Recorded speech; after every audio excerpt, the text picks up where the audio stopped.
لله نحمده ونصلي على رسوله الكريم أما بعد أعوذ بالله السميع العليم من الشيطان الرجيم بسم الله الرحمن الرحيم ولئن سألتهم من خلق السماوات والأرض ليقولن الله قل أفرأيتم ما تدعون من دون الله إن أرادني الله بضر هل هن كاشفات ضره أو أرادني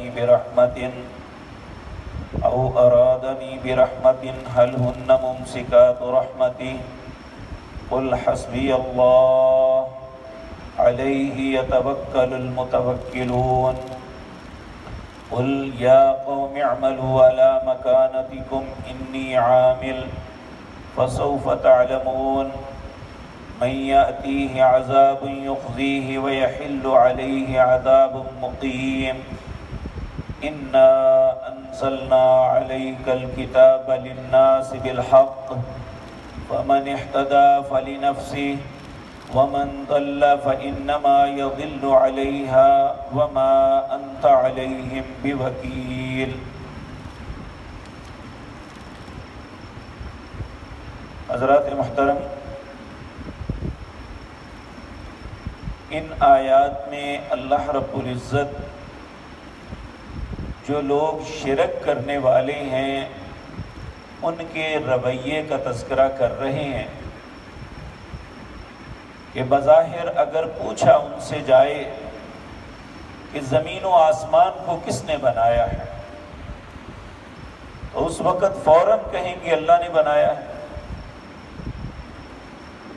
لیکن جب پکارنے کی باری آتی ہے، جب التجا اور دعا کی باری آتی ہے تو پھر اللہ کو چھوڑ کے اوروں کی طرف چل پڑتے ہیں۔ تو پھر اللہ نے اپنے نبی سے کہا ان سے سوال کیجئے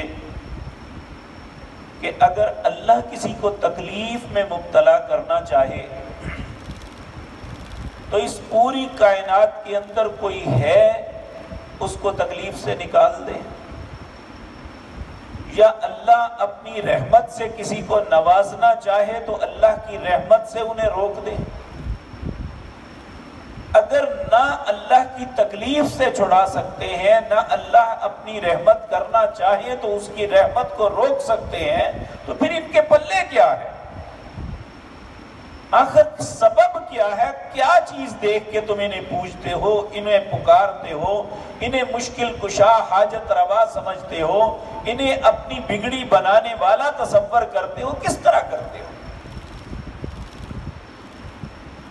تو یہ سورۃ زمر کی آیت نمبر 38 میں آپ تھوڑا سا غور کریں۔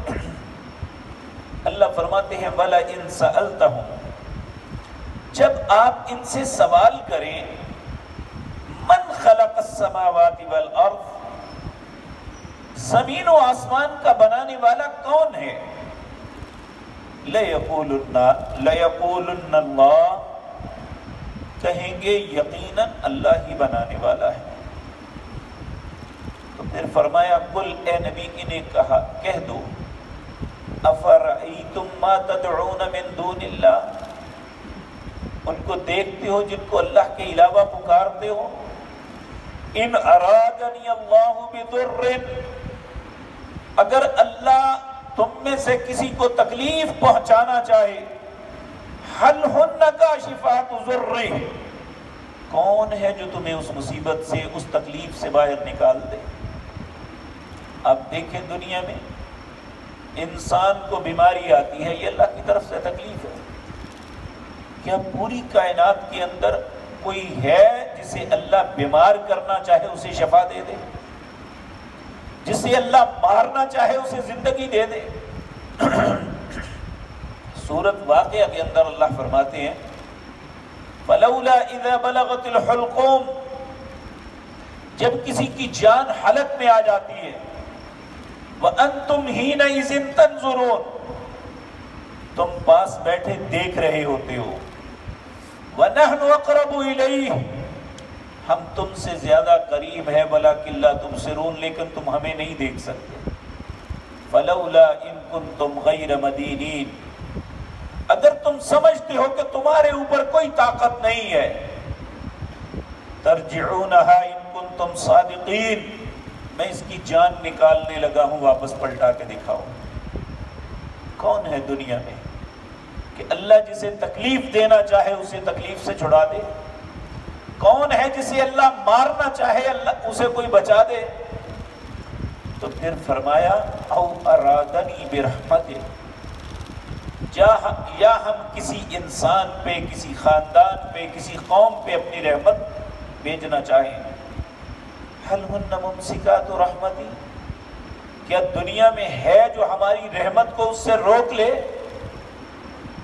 قل، اے نبی آپ ان کے سامنے اس بات کا اظہار فرمائیے، حسبی اللہ، مجھے صرف اللہ کافی ہے، مجھے کسی داتے کی ضرورت نہیں ہے، مجھے کسی غوث کی ضرورت نہیں ہے، کوئی دنیا میں بگڑی بنانے والا کسی کی کوئی ضرورت نہیں ہے، حسبی اللہ، میرے لیے صرف اللہ ہی کافی ہے، علیہ یتوکل المتوکلون، اسی پہ توکل کرنے والے توکل کرتے ہیں۔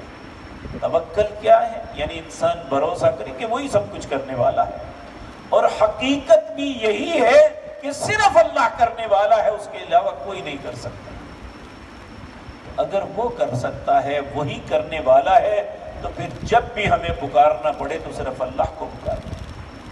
نبی کریم صلی اللہ علیہ وسلم ایک مرتبہ سواری پہ بیٹھے ہوئے، آپ کی سواری کے پیچھے آپ کے چچا زاد بھائی سیدنا عبداللہ بن عباس رضی اللہ تعالی عنہما بیٹھے ہوئے، آپ نے انہیں مخاطب کیا، یا غلام، اے بیٹے، میری کچھ باتیں غور سے سننا اور اسے یاد رکھنا۔ آپ نے فرمایا، اللہ کے رسول فرمائیے۔ آپ نے فرمایا، جب بھی تجھے مدد کی ضرورت پڑے تو صرف اللہ سے مانگنا، جب بھی تکلیف کے اندر، مصیبت کے اندر نکالنے کے لیے التجا کی ضرورت پڑے تو صرف اللہ سے کرنا۔ حتیٰ کہ آپ نے لمبی حدیث آخر میں یہ لفظ فرمائے کہ اگر ایک جوتے کے تسمے کی ضرورت بھی پڑے تو وہ اللہ سے سوال کرنا۔ وَإِذَا سَأَلْتَ فَاسْأَلِ اللَّهِ، جب بھی کسی چیز کا سوال کرنا ہے تو اللہ کے علاوہ کسی سے سوال نہ کرنا، جب پکارنا ہو تو اللہ کے علاوہ کسی کو نہ پکارنا۔ آج یہ بات کہی جاتی ہے کہ دیکھیں جی دوسروں یہ منکر ہے، انکار کرتے ہیں، اللہ رب العزت فرماتے ہیں کہ میں نے تمہیں حکم دیا ہے کہ میری ذات کے علاوہ سب کا انکار کر دو۔ کس کو ماننے کا حکم دیا ہے؟ اللہ کو، اور اس کے رسول کی اطاعت کا حکم دیا گیا ہے۔ اس کے علاوہ ہمیں کسی ماننے کی ضرورت ہی نہیں ہے، اور نہ اللہ نے اجازت دی ہے ہمیں۔ اور اس معاملے میں کسی کو کمپلیکس کا شکار نہیں ہونا چاہیے کہ نہیں جی ہم بھی مانتے ہیں۔ کیا مانتے ہیں؟ جی فلاں ولی ہے، کس نے اسٹیمپ لگائی تھی کہ یہ ولی ہے؟ العیاذ باللہ، آج تو اس ناگے شاہ کو بھی ولی کہہ رہے ہیں۔ ہم نے اپنی زندگی میں اپنی آنکھوں سے اس شخص کو دیکھا ہوا ہے کہ یہ ننگا بیٹھا سارا دن سگریٹ پھونکتا تھا، ساری زندگی نماز نہیں پڑھی، اگر کوئی اس کے پاس آتا تو گالیاں گندی نکالتا تھا، آج یہ اولیاء اللہ ہو گیا ہے۔ اللہ رب العزت ہم پہ رحم فرمائے، جب کوئی اللہ کو چھوڑتا ہے تو پھر اللہ ایسے ایسی گندی جگہوں پہ بھیجتا ہے کہ انسان تصور بھی نہیں کر سکتا۔